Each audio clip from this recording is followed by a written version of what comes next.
Сәлем достар, бүгін сіздермен бірге тойымды әрі дәмді нан салма тамағын дайындаймыз. Дайындамас бұрын каналыма қош келдіңіздер. Өздеріңіздің әдемі комментарияларыңызды жаза отырып, өздеріңіздің лайктарыңызды басып өтіңіздер.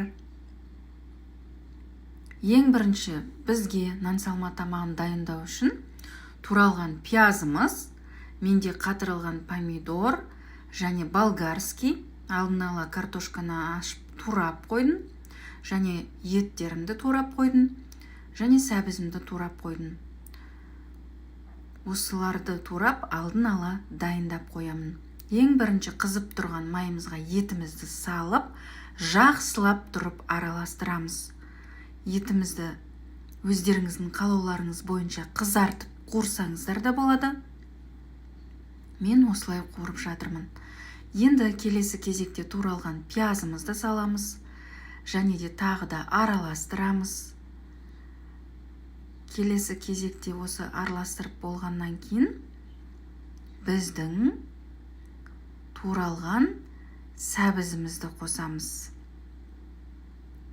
Және де сәбізбен бірге жаңағы қатырылған 3 помидорымды, өзімнің қатырылған болгарскийімді саламын. Жақсылап тұрып араластырамыз.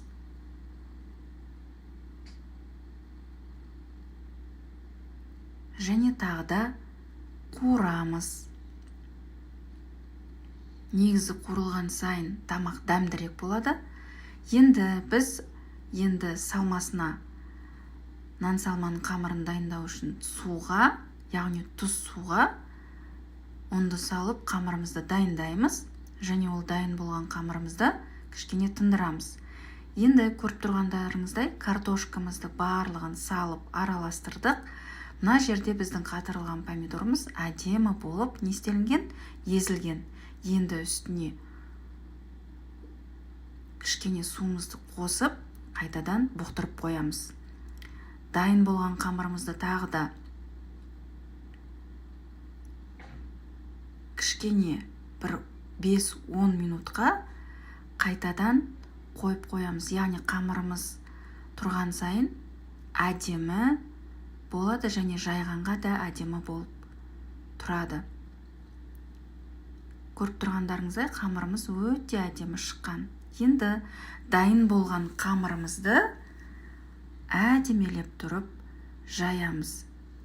Яғни нан салмамызға арналған қамырымызды не істейміз? Дайындаймыз. Көріп тұрғандарыңыздай қамырымызды жаямыз.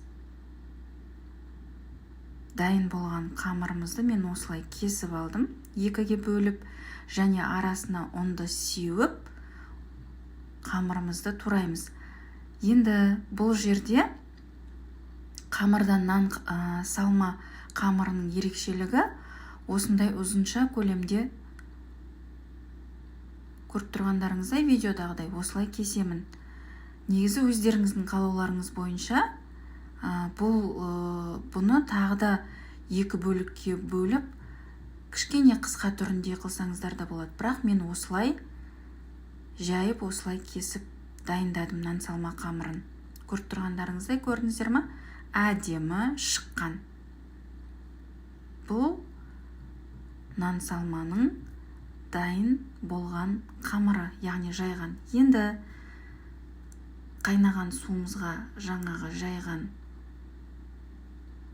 нан салма қамырын салып аламыз. Енді дайын болған қамырымызға, көріп тұрғандарыңыздай әдемі түскен, өзіміздің, былайша айтқанда, подливамыз дейміз ғой, подливамызды құямыз. Бірінші қамыр сияқты майын құйып аламыз, үстіне еттерімізді, картошкаларымызды, яғни подливамызды осылай әдемелеп саламыз.